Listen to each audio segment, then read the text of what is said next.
Tout à l'heure, on a vu une petite maison. C'est quoi cette maison? Alors cette maison, c'est ce qu'on appelle une cabane de gardien ou une cabane camarguaise.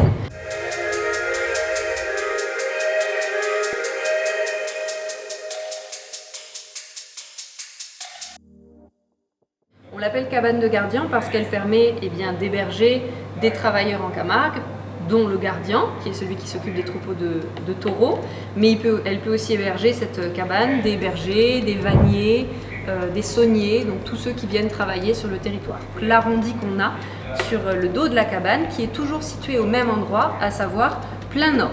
Parce qu'ici, on a un vent qui souffle très très fort, c'est le vent qu'on appelle le Mistral, et quand il souffle, il vient du nord, et il peut être tellement violent qu'il pourrait faire s'effondrer les bâtiments comme celui-ci, qui sont construits avec des matériaux assez fragiles que l'on a trouvés sur place.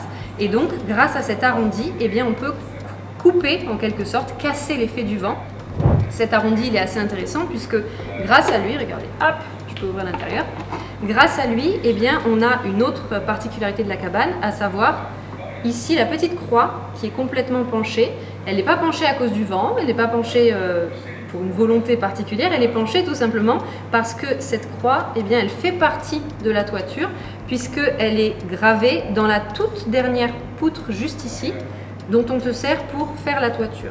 Donc on va faire dépasser cette poutre, hop, de l'autre côté du toit. En la faisant dépasser, ça crée une croix qui est penchée, mais surtout ça crée une croix qui ne peut pas s'envoler, qui ne peut pas tomber, puisqu'elle fait partie de la constitution même de la toiture de la cabane de gardien.